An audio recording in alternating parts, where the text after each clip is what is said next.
Welcome to Strixhaven, School of Mages. I am going to talk about the first preview / spoilers we've seen of Strixhaven, School of Mages. And I'm not even going to go too in depth on what my opinion is on that we've seen spoilers and previews this early, because technically we're still in the middle of Kaldheim.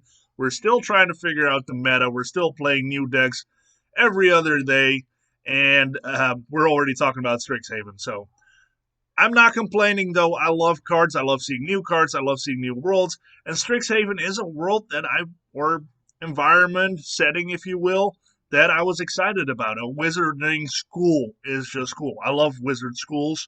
Of course, we were all afraid that it was going to be like just a Harry Potter clone. And I'm not going to lie, like, at one point that just gets old. We don't always want to have everything associated with Harry Potter. So hopefully there's going to be something completely different. Well, after the first review of what the houses are going to be, I think that'll be the case. So, if you've already seen the previews of the first set of cards and what the guilds are, the houses, stick around because I'm going to give some of my opinions on it and kind of share my thoughts on what I think which house you might fit into. And I will share with you what house I think I would fit in. And then I will show you the cards and my thoughts on it. If you have not seen the previews yet, all this is new. Even more reason to stick around. So, let's just go to the first slide. This picture actually is a bit of a teaser into the world of Strixhaven, and this is from a card from the Tarkir of the Dragons, or Tarkir. It's one of the Tarkir sets. I didn't play at the time, so this is more from research, so I apologize that not super familiar with the cards, but the reason I bring this up is because the houses are named after elder dragons. And the first cards we've seen are command cards. And that is also happening in Tarkir. So I'm curious to see what the overlap will be. Anyway, let's go into what the houses are. I was afraid they were going to be mono-colored houses. I think that was what most people thought it was going to be. I'm very glad to see that Wizards of the Coast went a different direction. I was thinking it was going to be shards, but they went a different route. They went with all the enemy colors. So what are the enemy colors? We have Boros, the white and the red. We have Izzet, which is blue and red. Blue and green. White and black. And black and green. Black and green is very near and dear to my heart. I love black and green. That's like my comfort level of deck building. That is like my type of grindy mid-range. That, and if I just want to hit the ladder, I typically play Gruul. Those are my two color combinations that I can jive with. So, Golgari, super excited to see in this set. So, I'd say right now we don't know yet what that means from a mage standpoint. What is a mage's house that's Boros? What can a House of Boros do in a wizarding school? Well, let's find out. They are called the House of Lorehold. Lorehold is the name of one of the elder dragons. So every house is going to be named after an elder dragon. And their main motto is leave no stone unturned. They are the ones that want to find the truth. They want to find what happened, the history. They want to reveal the secret artifacts and find all the things that are not necessarily always meant to be found. These are the adventurers. These are the truth seekers, the historians. Sometimes they might have to summon some spirits to try and figure out what happened. And sometimes it just means they have to dive into old tombs. So if you are somebody that have always fantasized of maybe being like an Indiana Jones kind of character, but also have some magic powers, hey, Lorehold is your house. Lorehold is all about that. From a card standpoint, I expect there to be a lot of artifacts, enchantments, things that have to do with items you could find in old tombs. One mechanic that I think would be cool from a flavor standpoint would be Explorer, but we're definitely not going to see that. I'd be very surprised if we see Explorer in the Boros colors. There have been some white colors with Explorer before, but I find it unlikely. But hey, a man can dream. So one of the cards that we did see is the Command. Lorehold Command. It's 3 a red and a white for an instant, which seems expensive, but let's read what you can do with it. Choose 2. Create a 3/2 red and white spirit creature token. Okay, pretty cool. Creatures you control get +1/+0 and gain indestructible and haste until end of turn. Lorehold Command deals 3 damage to any target. Target player gains 3 life. sacrifice a permanent, then draw 2 cards. So all of these are incredibly relevant in different situations. To me, the token is probably the least relevant. However, if you combine it with something else, it could be very interesting. So let's say you are wanting to just power through. Let's say you played Showdown of the Skalds, and you played a couple spells to get some counters on your creatures, and then you've got that third step of the saga. You decide to play Lorehold Command, which allows you to put a counter on something. You create your 3/2 red and white spirit creature token. You put +1/+0 on one of your creatures, and everything gets indestructible and haste. Boom, hit your opponent. Possibly game over. I mean, that's what this card could be. It's a 5 mana game over. 5 mana sounds like a lot, but you're also putting a Goldspan Dragon in your deck. So there you go. Is this better than Goldspan Dragon? It's different than Goldspan Dragon. So this card can give you a little bit of a mid-range vibe too, where let's say you're falling behind to your opponent. You got Lorehold Command that deals 3 damage to any target, and you can get 3 life. That in combination with potentially creating a token as a blocker, or maybe sacrificing a land to draw 2 cards. It's sacrifice a permanent. Could be a land, could be an artifact, could be anything to draw 2 cards. So taking out one of their creatures, potentially giving you 3 life and drawing 2 cards, adds up. Lorehold Command is very, very, very strong. Do not overlook this card. This could also very much be a powerhouse in an aggro deck. So again, Scalds, think of that one. But also in a more mid-range, think Mardu, think Naya.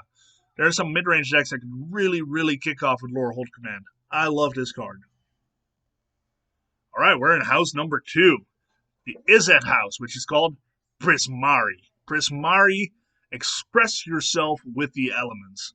And a very captivating picture there of what I think looks like an orc wielding some water fire magic with some very flamboyant clothing and jewelry and everything. I think that pretty much embodies what Prismari is. Prismari is the house of the theater kids, the house of the artists, the musicians.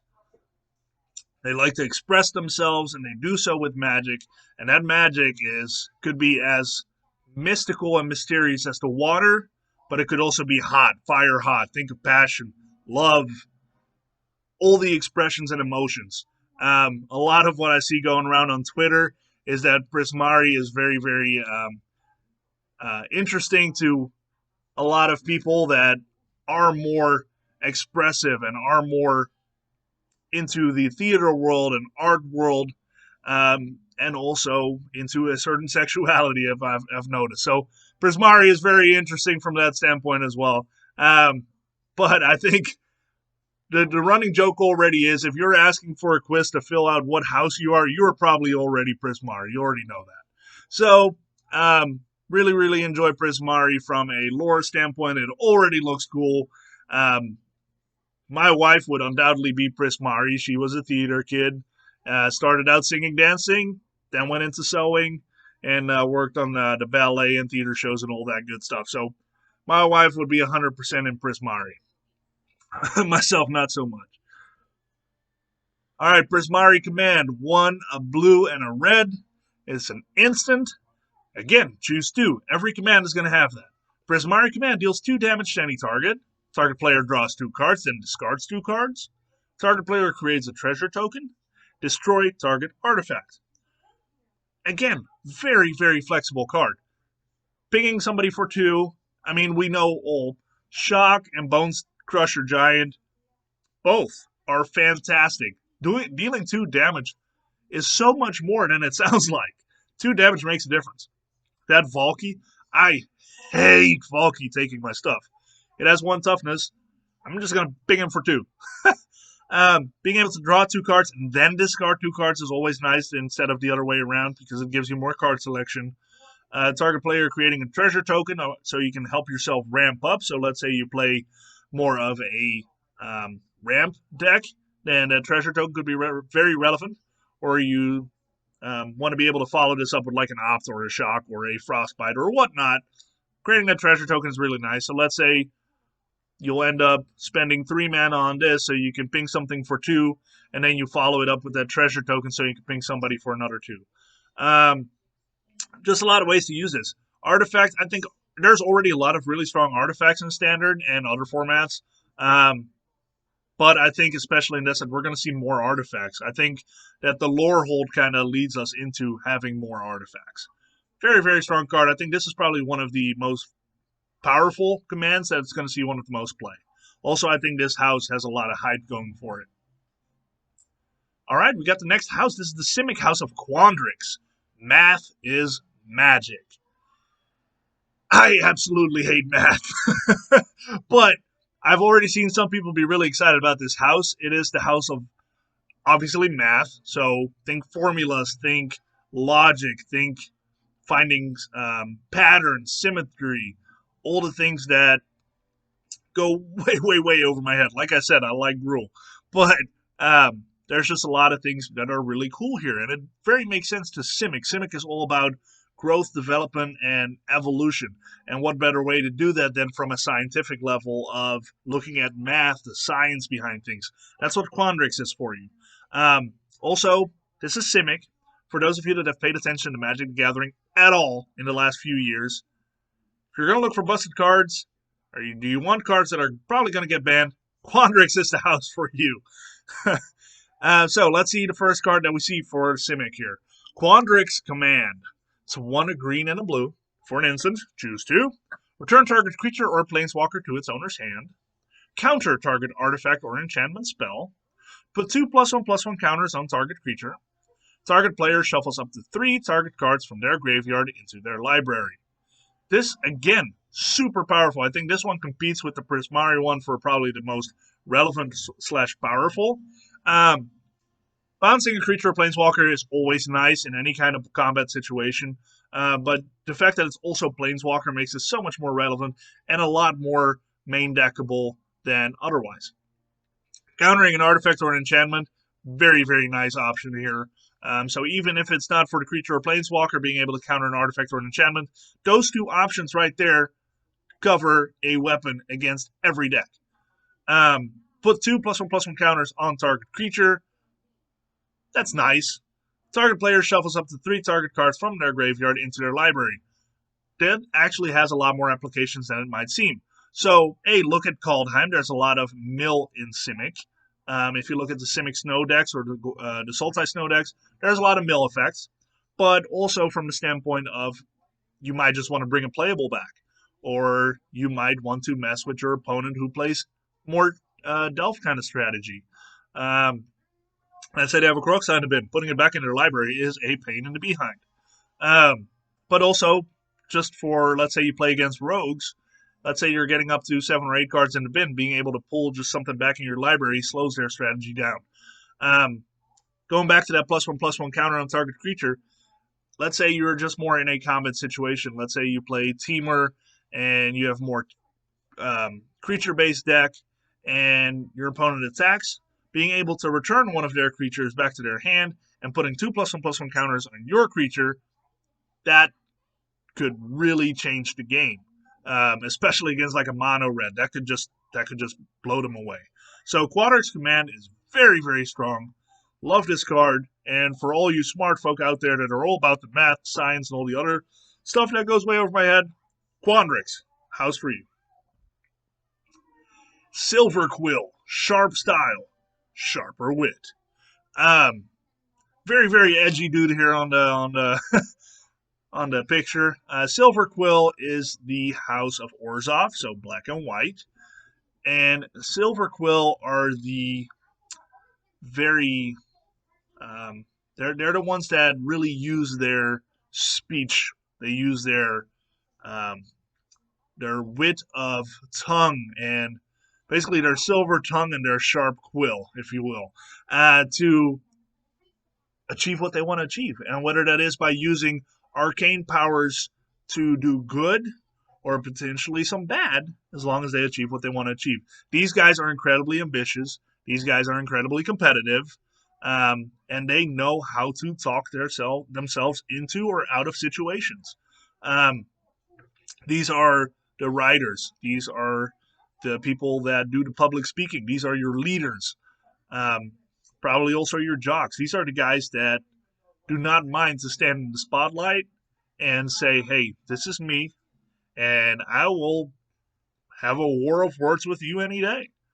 Um, the more I think about it, I'm not necessarily super excited about it, especially because the guy looks so edgy. But Silver Quill is my house. I have a degree in journalism.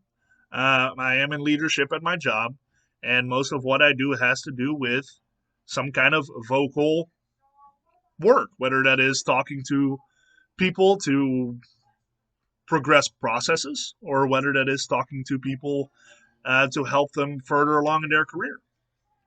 That's Silver Quill for you. It could also just very well be your politicians. That's also Silver Quill for you. So there's just a lot of contrast to what Silver Quill could be. Orzhov, black and white. So very much, very cool house. Sorry I went a little bit more in depth there. Um, again, because he is so edgy looking, I feel like I almost need to defend that I'm in this house.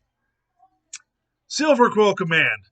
2, a white, and a black for a sorcery. So this is the first sorcery. The other 3 were instants. This is a sorcery. But it's a good one. Choose 2. Target creature gets +3 and +3 and gains flying until end of turn. So that could really allow your creature to just punch through. Very nice. If it's like a life linker or whatever, you need to gain some life. Also very nice. And +3/+3, that's not something to raise your eyebrows at. Return target creature card with mana value 2 or less from your graveyard to the battlefield. Also interesting, there's actually a lot of good cards, creature cards, convert mana cost 1 or 2. And there just are. At this point, there are. So again, very nice. Target player draws a card and loses 1 life. If you're in Orzhov colors, you typically don't really care about losing 1 life, so drawing a card is nice. White and black don't have a lot of card draw. Target opponent sacrifices a creature. So very, very versatile. Yet again, all of these are versatile. Fantastic. I love these cards. Target creature gets +3/+3 and flying. Great for aggro, if you want to just punch through or whatnot. But look at the synergy of some of these. So giving something +3/+3 and flying in combination with potentially drawing a card that allows you to do more stuff, or sacrificing a creature of your opponent. So first you punch them for a lot, and one of their creatures dies. Might be their only creature. Or you bring back something of 2 mana, and one of their things dies. Again, you create that advantage on the board. I think this is a lot about creating advantage, whether it's advantage on the board or advantage in your hand. Silver Quill is very interesting for that. Silver Quill lends itself to a very grindy matchup, and this card is perfect for that. We're down to the last house, Golgari. Again, Golgari is, I love Golgari. Witherbloom, get your hands dirty. So I think there's a lot of ways to look at that motto. So Witherbloom is your herbalists. They're the chemists. They're the ones that will go out in the swamps, collect the herbs that they need, or the forest. It doesn't necessarily have to be swamps.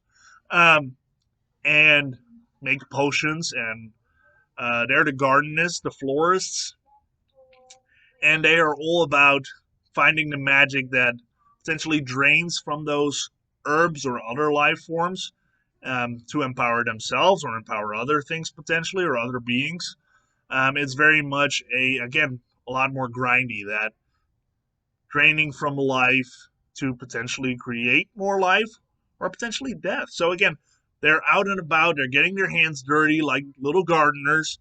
But again, we also know that Golgaris are typically the assassins, so that's probably where get your hands dirty has a little bit of a double meaning. Very edgy, very, very goth-like, as you can expect from Golgari.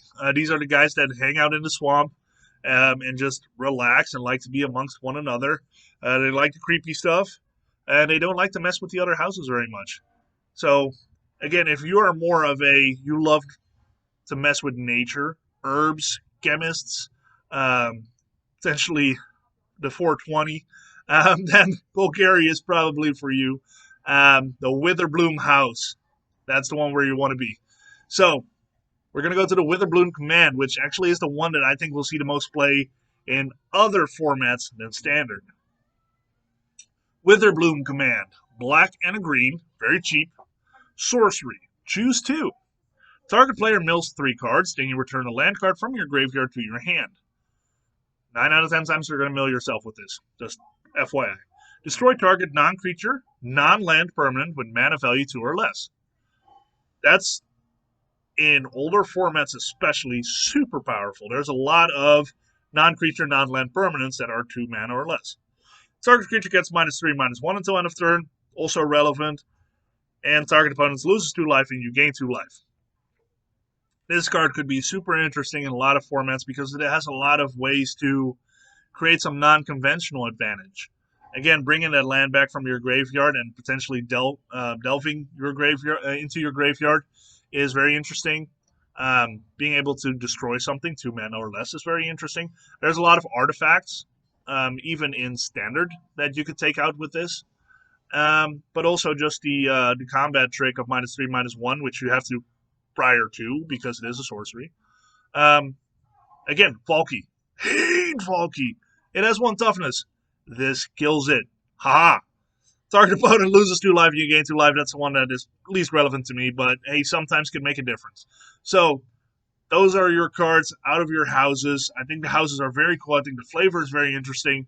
I think they did a really, really good job staying away from the Harry Potter type houses and also the way that they're approached. From what I understand, that here at Strixhaven, you don't necessarily get sorted.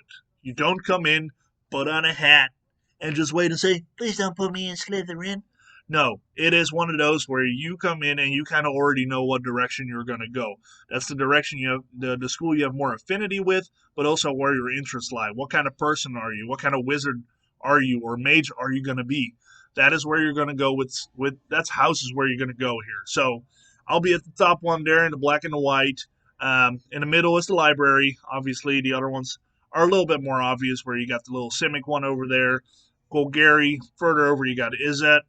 And then the lore guys. So, very, very cool. I love this setting. I think the cards already look super dope.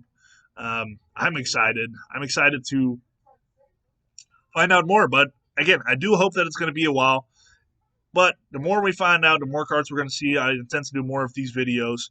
To me, these are a lot easier to do than the gameplay videos, simply because of my situation with work and kiddos and all that good stuff. I do plan to do gameplay videos. Trust me, that's what I enjoy a lot. But as for now, this is what I got on Strixhaven.